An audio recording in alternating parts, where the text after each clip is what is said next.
Hello friend, आज की इस वीडियो में हम लोग पावर प्लांट कमीशनिंग के बारे में समझेंगे।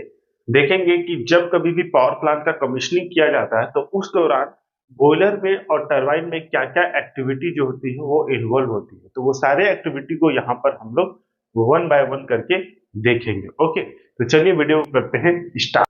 तो पावर प्लांट कमीशनिंग कहने का क्या मतलब है कि जब कभी भी एक पावर प्लांट नए तौर पे बनता है तो उस कंडीशन में जब पावर प्लांट में सभी चीजें इरेक्शन हो जाता है तो वो कमीशनिंग यानी कि शुरुआती तौर पे उसको स्टार्ट किया जाता है ताकि इससे 24/7 आवर जो है वो प्रोडक्शन लिया जा सके। ठीक है, तो जब शुरुआती तौर पे उसको स्टार्ट करते हैं, टेस्ट करते हैं, देखते हैं, तो उसी कंडीशन को कहा जाता है पावर प्लांट कमीशनिंग। ठीक है, तो इसमें कई सारे वर्क जो है वो इन्वॉल्व होते हैं, बहुत सारे मेजर वर्क जो है उस दौरान किए जाते हैं। ठीक है, तो पूरे पावर प्लांट में ये सारी एक्टिविटियां जो होती है जिसमें मेनली आपका बॉयलर एंड टरबाइन साइड जो होता है वो इन्वॉल्व होता है। ओके, तो यहाँ पर देखिए हम सारे वर्क को जो है इस वीडियो में क्या क्या वर्क होता है उसको हम लोग देखेंगे, फिर एक एक करके, क्योंकि एक वीडियो में पॉसिबल नहीं है सारे टॉपिक को डिस्कस करना, क्योंकि सभी टॉपिक जो है वो बहुत ही इंपॉर्टेंट है और इसको बारीकी से समझना इंपॉर्टेंट है। ठीक है, तो सभी एक एक पॉइंट को ना हम लोग नेक्स्ट वीडियो में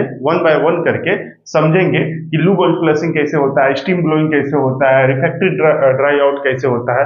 पूरा प्रोसेस को हम लोग एक एक करके वीडियो में समझेंगे। इस वीडियो में हम लोग क्या एक्टिविटियां होती है पावर प्लांट कमीशनिंग के दौरान ये हम लोग जान लेते हैं। ठीक है, और ये अक्सर इंटरव्यू में भी पूछा जाता है कि जब कभी भी पावर प्लांट कमीशनिंग होती है तो उसमें क्या क्या एक्टिविटीज होती है वो इन्वॉल्व होती है। ठीक है, तो उस पॉइंट से भी ये बहुत इंपॉर्टेंट है। ओके, तो देखिए डायरेक्ट आते हैं activity in new boiler and turbine. तो जब कभी भी पावर प्लांट का कमीशनिंग किया जाता है तो वहां पे न्यू बॉयलर और न्यू टरबाइन जो होते हैं वो रहते हैं। ओके, तो इसमें आपका पहले जैसे कि सभी चीजें जो है वो इरेक्शन वगैरह हो गया है, अब पावर प्लांट जो है हमारा कमीशनिंग के लिए रेडी है। ठीक है, तो सबसे पहला जो हमारा वर्क जो होता है वो बॉयलर में होता है और बॉयलर में हमारा जो है वो हाइड्रो टेस्ट किया जाता है। ठीक है, तो यहीं पे न्यू बॉयलर का हाइड्रो टेस्ट किया जाता है। इससे पहले जैसा कि हम लोग जानते हैं कि जब कभी न्यू बॉयलर बनते हैं तो उसमें कई सारे जो ट्यूब के वेल्डिंग किए जाते हैं, तो वेल्डिंग का कुछ पोर्शन जो होता है उसको एक्सरे के द्वारा जो है वो टेस्ट कर लिया जाता है कि वो सही है कि नहीं है। ठीक है, उसके बाद वहां से क्लियरेंस मिल जाने के बाद वहां पे उसके बाद हाइड्रो टेस्ट किया जाता है। तो यहीं पे न्यू बॉयलर का हाइड्रो टेस्ट जो होता है वो इसके डिजाइन का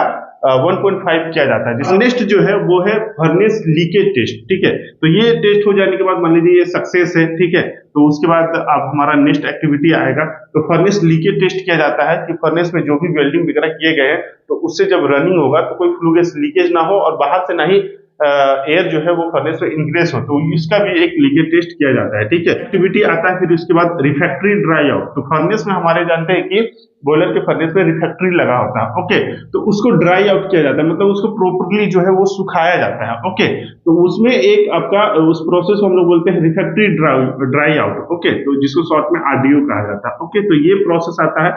नेक्स्ट है जितने भी बॉयलर में सेफ्टी वाल्व लगे होते हैं उसका सेटिंग किया जाता है। ओके, इसके बाद आता है commissioning of BFP, fans, fuel feeding system. ठीक है, ये सारी जो हमारे बॉयलर से रिलेटेड जो ये आपके जो इक्विपमेंट है, ओके, ये सभी इक्विपमेंट का जो है वो उसकी कमीशनिंग की जाती है। ठीक है, नो लोड ट्रायल किया जाता है, उसके डायरेक्शन चेक किए जाते हैं, फिर लोड पे ट्रायल किया जाता है। ये सारी चीजों को लेकर फिर क्लियरेंस या उसको हेल्दी किया जाता है। ओके, नेक्स्ट आता है एसिड क्लीनिंग। तो जैसा कि हम लोग जानते हैं कि बॉयलर को शुरुआती तौर पे पूरा जो है वो फ्लश किया जाता है और जो भी उसमें डेब्रिस पार्टिकल है, चाहे ऑयल हो, चाहे ग्रीस हो, चाहे आपके जो रस्टिंग पार्टिकल्स हो, ठीक है, उस सभी को रिमूव करना जरूरी होता है। तो उसके लिए एसिड क्लीनिंग किया जाता है। ठीक है, कहीं कहीं पर आपको एवीओ टेस्ट जो है वो सुने होंगे जिसको हम लोग अल्कली बॉयल आउट करते हैं। ठीक है, और इसका भी एक एडवांस वर्जन आता है एटीडीए क्लीनिंग। ओके, तो ये प्रोसेस करना और भी आसान होता है। ठीक है, और इसमें जो होते हैं इसमें टाइम की सेविंग होती है और इसमें सारा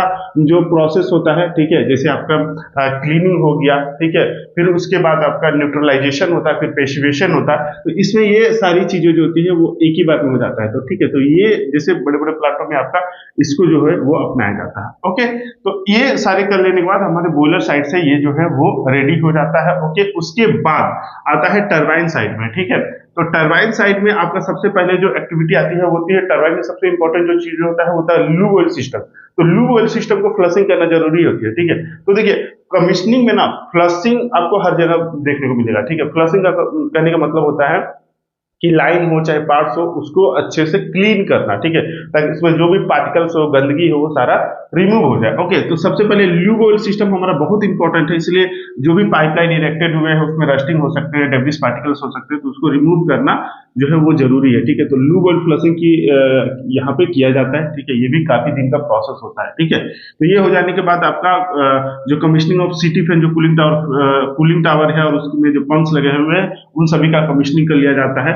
देन प्रोसेस आता है एक आपका स्टीम ब्लोइंग, ठीक है। तो स्टीम ब्लोइंग आपका दोनों से इंक्लूड है, जैसे सीधा बॉयलर से स्टार्ट होता है और टरबाइन का जो एमएसएसबी होता है उससे पहले ये इसको आउट किया जाता है, ठीक है, वहां से स्टीम को ब्लोइंग किया जाता है, ताकि जो भी हमारे बॉयलर में या पूरे पाइपलाइन में जो भी वेल्डिंग हुए हैं या रस्टिंग जो पार्टिकल्स है, ठीक है, जो मेटालिक पार्टिकल्स है, ठीक है, वो सारे जो है वो रिमूव हो जाए अच्छे से, यानी कि बॉयलर का जो सारे ट्यूब्स और पाइपलाइन से वो अच्छे से क्लीन हो जाए, ठीक है। तो यहाँ पर आपका स्टीम ब्लोइंग किया जाता है। ओके, इसको भी हम लोग डिटेल में नेक्स्ट वीडियो में समझेंगे। ओके, यहाँ पर आपका फिर उसके बाद आता है कमीशनिंग ऑफ कंडेंसेट सिस्टम। तो बॉयलर में जैसे जिस टाइप का पावर प्लांट है, अगर सरफेस कंडेंसर टाइप का है तो सरफेस कंडेंसर का हम लोग देखेंगे, वहां पर उसका हाइड्रो टेस्ट किया जाता है। अगर कहीं पे एसएससी है तो एसएससी का कमीशनिंग किया जाता है, तो वहां पर भी उसका लीकेज टेस्ट किया जाता है, ताकि वो प्रॉपर जो है वो चेक हो सके कि उसमें कोई लीकेज वगैरह ना हो और रनिंग में कोई प्रॉब्लम ना आए। ओके, नेक्स्ट है आपका टरबाइन बारिंग सिस्टम। तो अब टरबाइन को हमको रोल करना है, तो उससे पहले आपको बारिंग सिस्टम जो है वो हेल्दी है कि नहीं उसका कमीशनिंग करना है। ओके, नेक्स्ट है आपका टरबाइन रोलिंग, ठीक है, तो फिर इसको रेडी करना है और देन ये हो जाने के बाद आपका टरबाइन ओवर स्पीड जो है वो टेस्ट किया जाता है। इसी में आपकी सेटिंग की जाती है कि इतना आपका जो आरपीएम आएगा, ठीक है, तो उस पर आपका ओवर स्पीड में जो टरबाइन है वो जो है वो ट्रिप हो जाएगा, ठीक है। तो ये भी बहुत इंपॉर्टेंट पार्ट है और यही कमीशनिंग के दौरान जो है वो सेट जो है वो किया जाता है, ठीक है। तो ये सभी चीजें हो जाने के बाद, ठीक है, ये तो ऑपरेशनल एक्टिविटी हो गया। इसी के साथ साथ आपका पैरेलली आपका इलेक्ट्रिकल कमीशनिंग भी चलता है, जो भी पैनल हो गए, ट्रांसफार्मर हो गया, ठीक है, ये सारी जो चीजें होती है वो जो है इलेक्ट्रिकल साइड से जो है वो रेडी होती है, ठीक है। ये सारी एक्टिविटियां उनके साइड से अगर रेडी हो जाता है तो इसके बाद हमारा जो काम होता है वो होता है पीजी टेस्ट करना। ओके, तो पीजी टेस्ट हो जाता है जहां पे परफॉर्मेंस गारंटी टेस्ट होता है, ठीक है, और फिर वो सक्सेस हो जाने के बाद वो ऑफिशियली हैंड ओवर किया जाता है और फिर ये परमानेंट आपका जो प्रोडक्शन के लिए प्लान जो है वो रेडी हो जाता है। ओके, तो ये मेन जो वर्क हो गए कमीशनिंग के दौरान। बाकी कमेंट बॉक्स में आप बताइएगा कि आपको इसमें से कौन सा पहला जो है वो वीडियो चाहिए, नेक्स्ट वीडियो डिटेल में। ओके, बाकी वीडियो इन्फॉर्मेटिव लगा तो प्लीज वीडियो को लाइक जरूर करें और ऐसे इन्फॉर्मेटिव वीडियो के लिए चैनल को सब्सक्राइब करें। मिलेंगे नेक्स्ट वीडियो में, तब तक के लिए जय हिंद।